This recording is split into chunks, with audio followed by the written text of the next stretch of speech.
প্রিয় ভিউয়ার্স, জি রান্না রেসিপি থেকে আপনাদের সবাইকে স্বাগতম। আশা করি আপনারা সবাই ভালো আছেন, সুস্থ আছেন। প্রতিদিনের ন্যায় আজকে একটা ভিন্ন রকম অনেক সুস্বাদু মজাদার একটি রেসিপি আপনাদের সাথে শেয়ার করব। অবশ্যই আপনারা সেটা বাসায় ট্রাই করবেন, রান্না করে খাবেন, আপনাদের অবশ্যই ভালো লাগবে। ভিউয়ার্স, এখানে আমরা ডাউল খিচুড়ি নাম দিয়েছি এটাকে, যেহেতু এটা ডাউল দিয়ে রান্না একটি খিচুড়ি, এই জন্য আমরা এটাকে ডাউল খিচুড়ি বলেছি। এটার উপকরণ হিসেবে আছে কাঁচামরিচ, রসুন, আদা এবং আরও বিভিন্ন সব মশলা। এটা রেসিপিটা তৈরি করতে প্রথমে আমি চুলার উপরে একটা পাতিল বসায় নিব। আপনারা চাইলে এটা কড়াইয়েও রান্না করতে পারেন, কোনো সমস্যা নেই, তবে পাতিলে রান্না করলে হয়। এই জন্য আমি চুলার উপরে পাতিলটি বসিয়ে নিয়েছি। পাতিলটি হালকা গরম হওয়ার পরে তেল দিয়েছি। তেলটি গরম হয়ে আসলে আমি একে একে বাকি মশলা সব দিয়ে নিব, যেমন জিরা, আস্ত জিরা দিয়ে নিব। এখানে বাটা আছে, তারপর আস্ত দিয়ে নিব। খিচুড়িতে বাটার সাথে আস্ত জিরা দিলে খিচুড়িটা অনেক সুস্বাদু একটা ঘ্রাণ আসে, অনেক সুন্দর হয় দেখতে। তো জিরা দিয়েছি, দর্শক দেখতে পাচ্ছেন ফুটতেছে, যেহেতু তেল গরম হয়েছে। এখানে আমি দিয়ে নিব সাদা এলাচ এবং লবঙ্গ যেটাকে বলে, এটা দিয়ে নিব কয়েক পিস দারচিনি। সব কিছু তেলের মধ্যেই দিয়ে নিব। এগুলো দেওয়ার পর দিয়ে নেব তেজপাতা এবং কুচি করে রাখা পেঁয়াজগুলো একটু বেশি পরিমাণে দেব আমরা। খিচুড়িতে বেশি পরিমাণে পেঁয়াজ ইউজ করলে খিচুড়িটা নরম হয় এবং অনেক ভালো হয়, দেখতেও ভালো হয়, খেতেও মজা। এবং আমি দিব আস্ত রসুন কয়েক পিস, যেহেতু বাটা আছে আমি বাটাটা ইউজ করব এবং আস্ত ইউজ করব, আপনারা দুটোই ইউজ করবেন। তো দিয়ে নিব কাঁচামরিচ ফালি করা। সব কিছু দিয়ে নাড়তে হবে ভালোভাবে, যাতে নিচের দিকে পুড়িয়ে না যায়, এজন্য নাড়তে হবে। আমি এখানে দর্শক আরেকটা ভিন্ন জিনিস ইউজ করছি, সেটা হচ্ছে গরুর মাংসের চর্বি। এটা আপনারা ইউজ করলে খিচুড়িটার স্বাদ অন্যরকম একটা স্বাদ আসবে। এটা হয়তো অনেকে পছন্দ করে না বা অনেকের সচরাচর খাওয়া নেই, আপনারা এটা দেখবেন, ট্রাই করে খাবেন, অনেক ভালো লাগবে।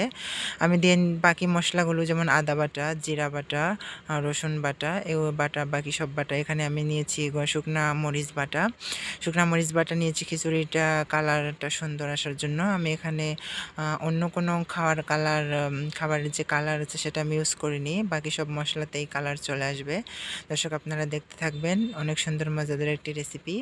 তো এগুলো বাকি সব মশলা দেওয়ার পর ভালোভাবে নাড়িয়ে নেওয়ার পর মশলাগুলোকে আমি কষানোর জন্য এখানে হালকা পরিমাণ একটু পানি দিব।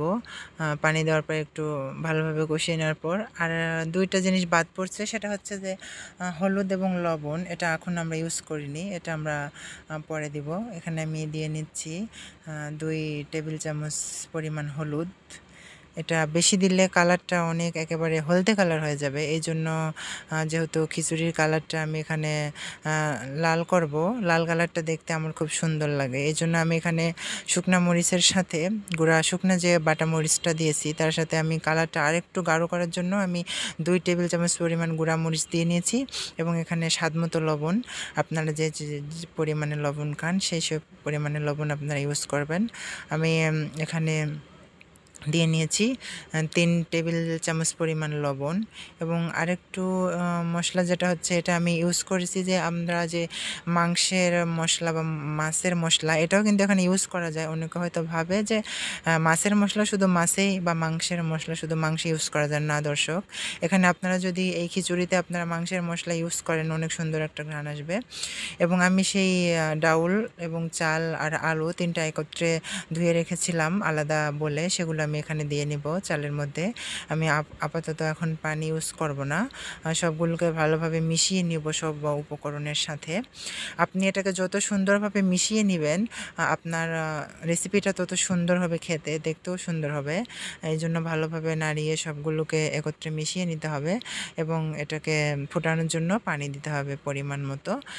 এখানে আমি বড় মগে 1 মগ পানি দিয়েছি, একেবারে পাতিল ভর্তি হয়ে আসছে অনেকগুলো পানি, যেহেতু এখানে আলু আছে, ডাউল আছে, চাল আছে, এগুলো সিদ্ধ হতে হবে।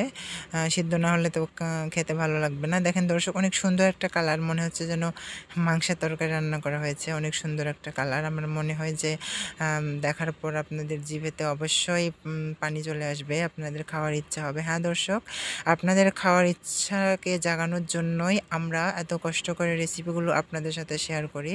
একটু মাঝে মাঝে নাড়তে হবে, যাতে নিচের দিকে পুড়িয়ে না যায়। আপনারা চাইলে এটাকে পাতিলে বা কড়াইয়ে যে কোনো ইয়েতে রান্না করতে পারেন।